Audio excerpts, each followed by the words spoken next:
I want to outline some of the highlights of the Gnostic story. In 1986, a book came out called Skywriting by Word of Mouth, written by a man who may be familiar to some of you, who are old enough, John Lennon, great hero of my childhood in the 19th century.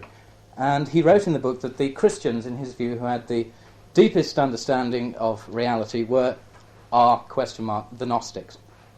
I'm sure that many people who read that book, which is a surrealist collection, wondered who these Gnostics were.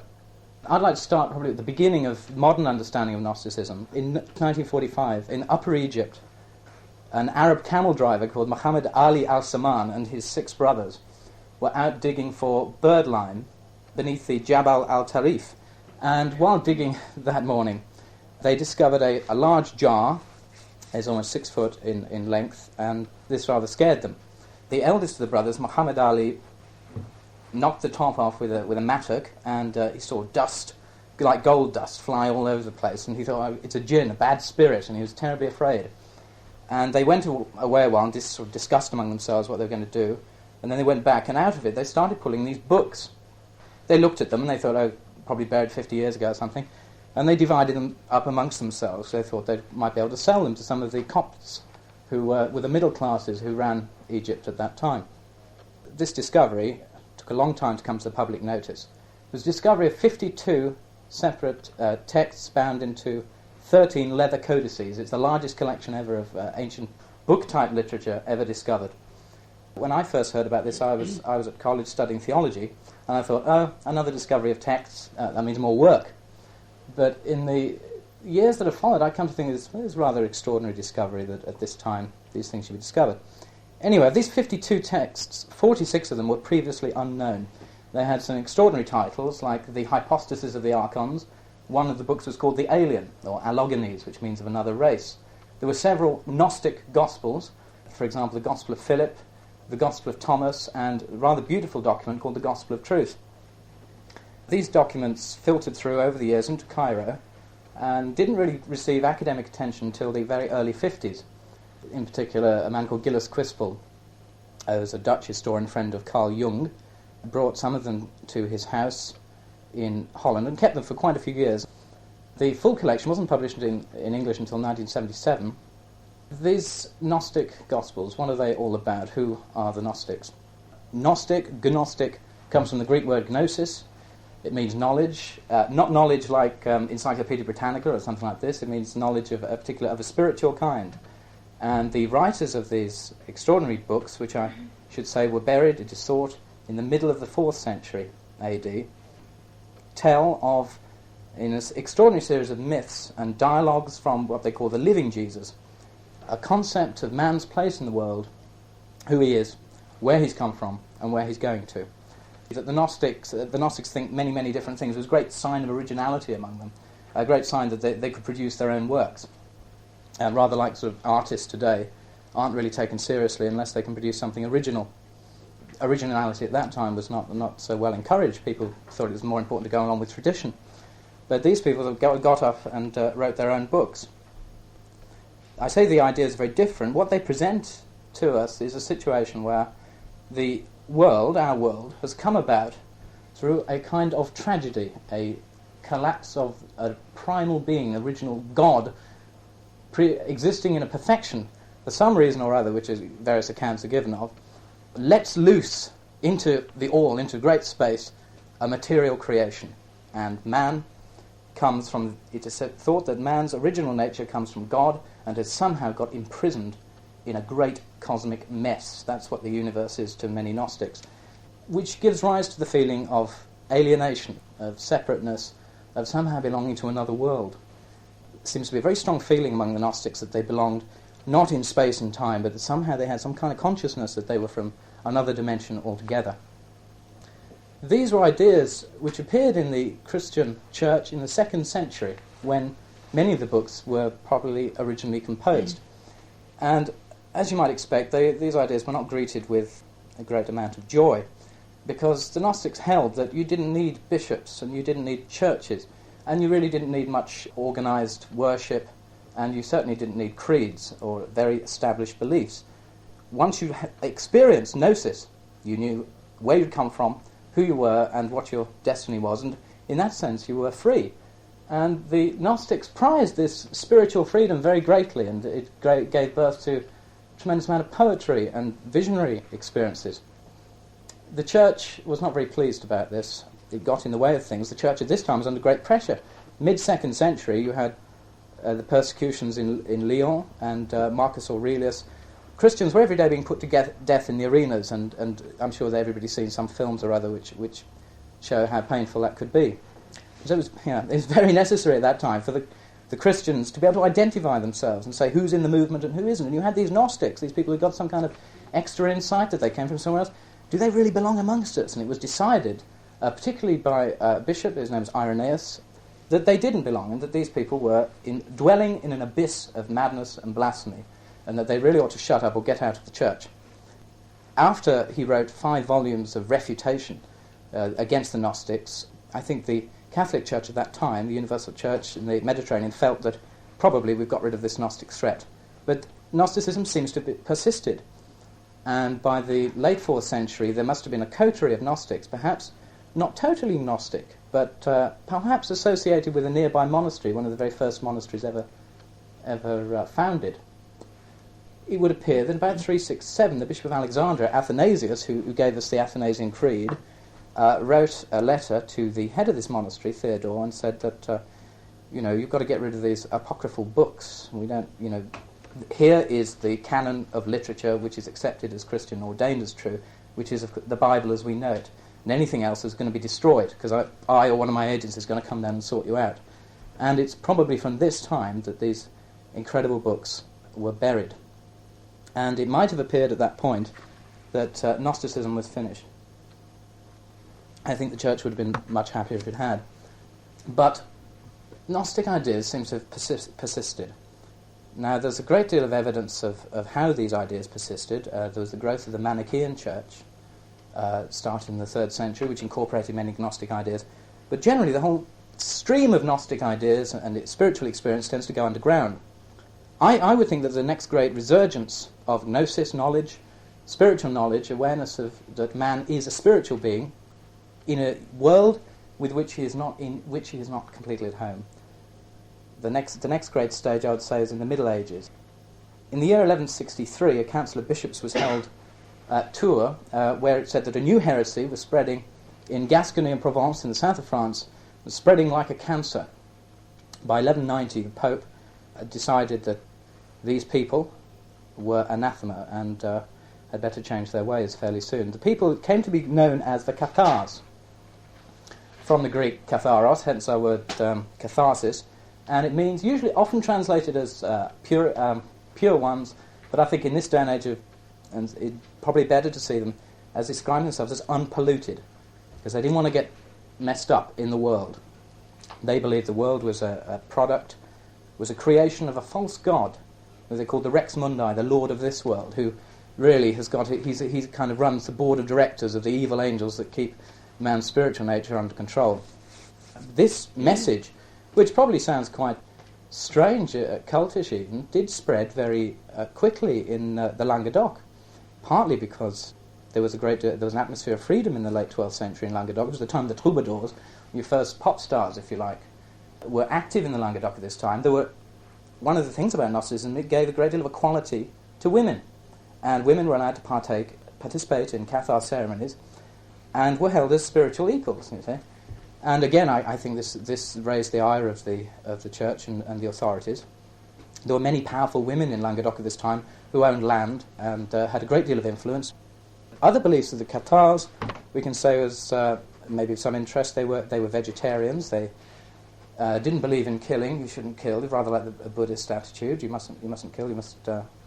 You must love. They believed that they were the true Christians, the good Christians. They wanted to love. They didn't want to hate. They didn't want to kill. They wanted to essentially to find a spiritual life within, through the understanding of which they would be able to leave the world as soon as possible. They had a ceremony called the Consolamentum, whereby the believing Cathar, the person who had learned their doctrines and ideas, underwent a kind of initiation. Men and women went through this experience. Afterwards, they regard themselves as having been freed from the devil.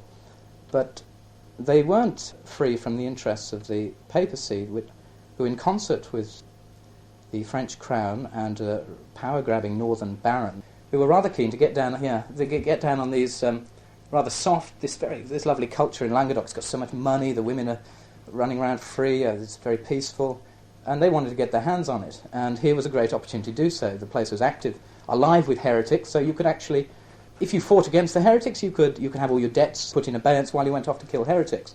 And sure enough, in 1209, Simon de Montfort's army assembled in Lyon, and they proceeded to sack Béziers, at which there's a quite remarkable, probably apocryphal story of how the papal legate Arnold Amaury said, he was asked, how do we tell who are the heretics from who are the not heretics, he said. And he said, kill them all, God will know his own. And they did. The army proceeded to ransack Languedoc. They took a series of castles, and the Cathars, wherever they were found, were burnt, men and women. These really were the first holocausts of European history. There were 140 burned in a single day at the town of Minerve. There were 400 burned at Lavour. The last stage of the crusade, it took a long time to break the power of the nobility of Languedoc, who defended the Cathars. Even people who were not believing Cathars, even Catholics, looked on these people as holy men, spiritual people that they should protect, and they were huddled into the castles and looked after, and people would fight and die on behalf of these holy men and women. The climax of what's been called the Albigensian Crusade was the taking of the castle of Montségur, which I've been to. It's an absolutely fantastic place. If any of you go down the south of France and can avoid Saint-Tropez for a while, go into Languedoc and go into the mountains of the Ariège, and there on this fantastic mountain there's a tiny little castle. It's like a shoebox, and this was really the last-ditch stand of the Cathars and their defenders. The castle was taken after a very long siege, and 225 Cathars were burned in a single day at the bottom of that mountain. But Catharism still persisted. It wasn't the total end, but it essentially dies down after that because the nobles were no longer in a position to defend the Cathars, and many of them fled to Italy, taking with them what has been called the treasure of Montségur, which is almost certainly the Cathars' bank, because they were very well endowed with money. The nobles wanted to look after them. And again, so this Gnostic Christianity, again, dispersed and put aside, and history could move on to another stage.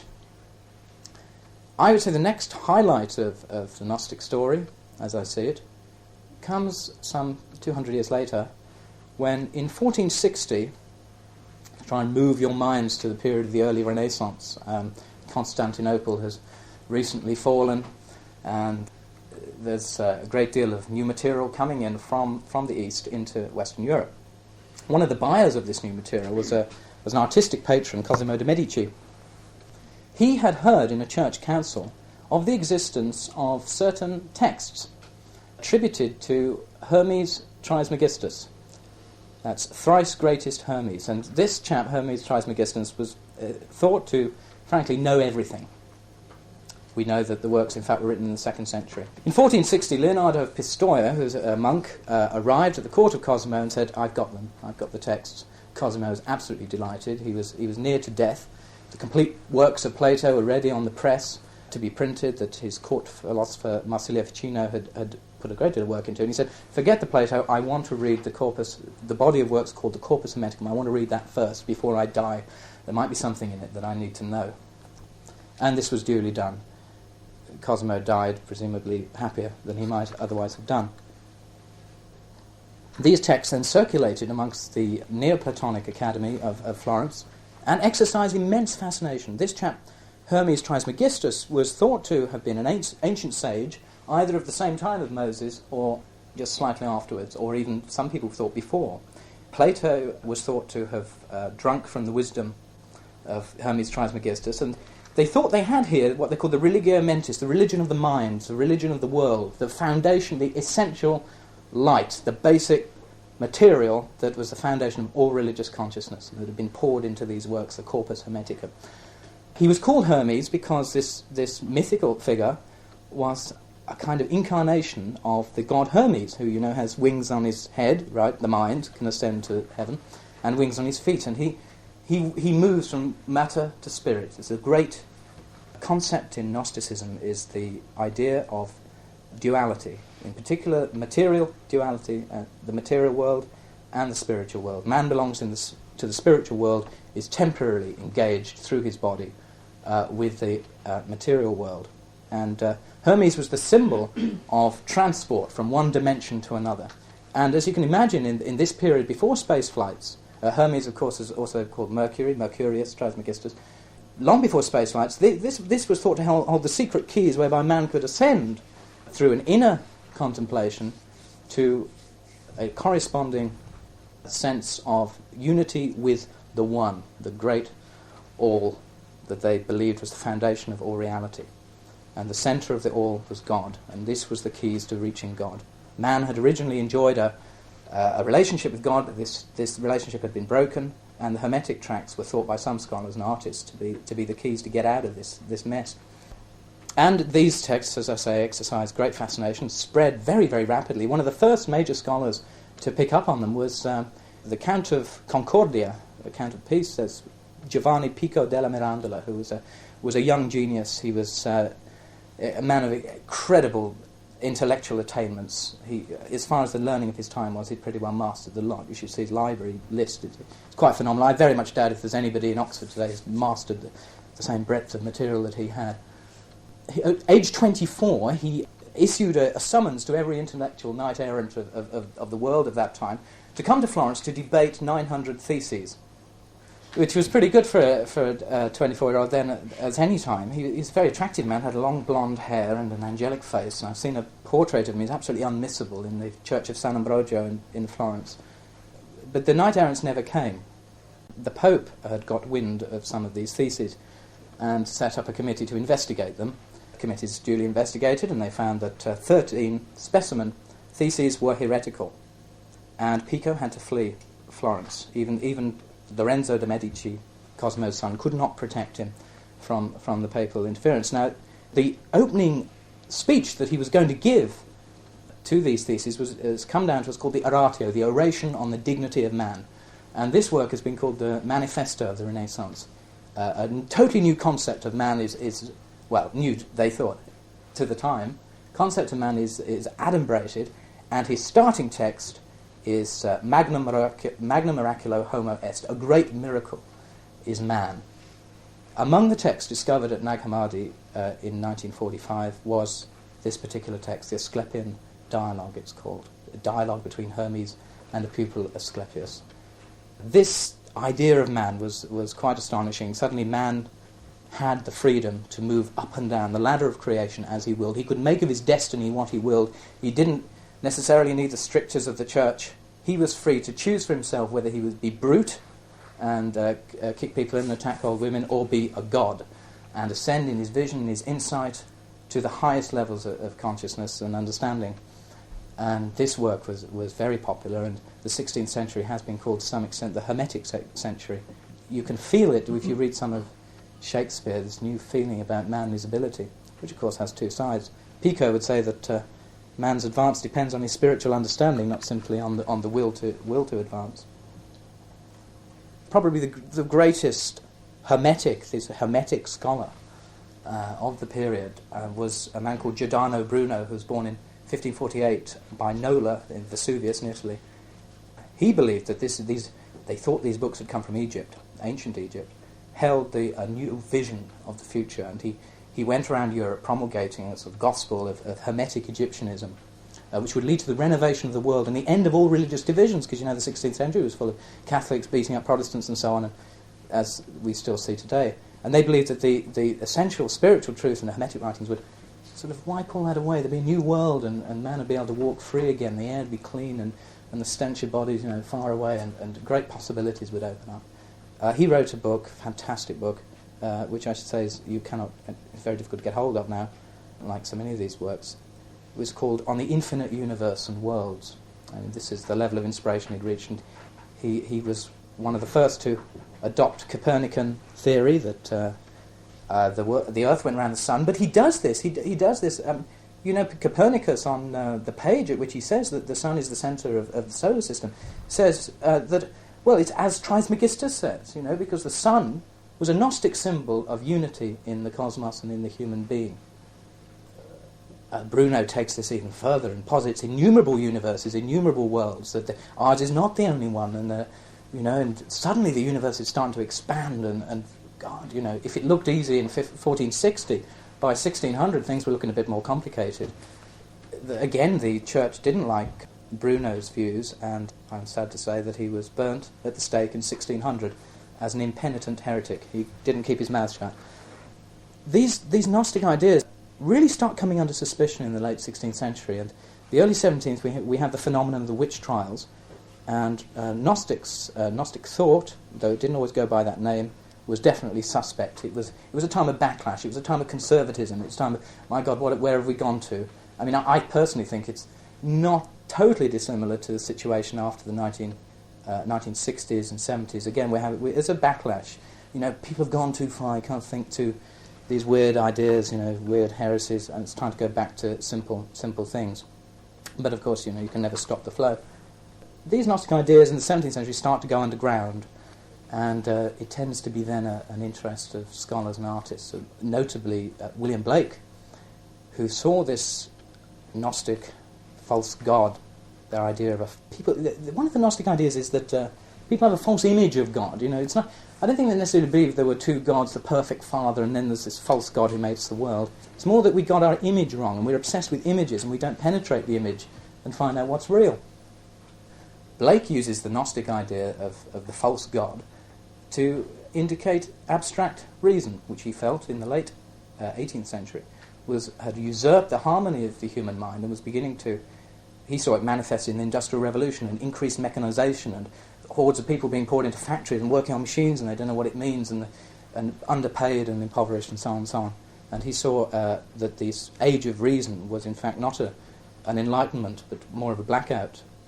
He foresaw a time when this period of disharmony would fade away and a spiritual understanding of man, his nature and the universe would start to appear again. He calls this concept Jerusalem, which means spiritual liberty.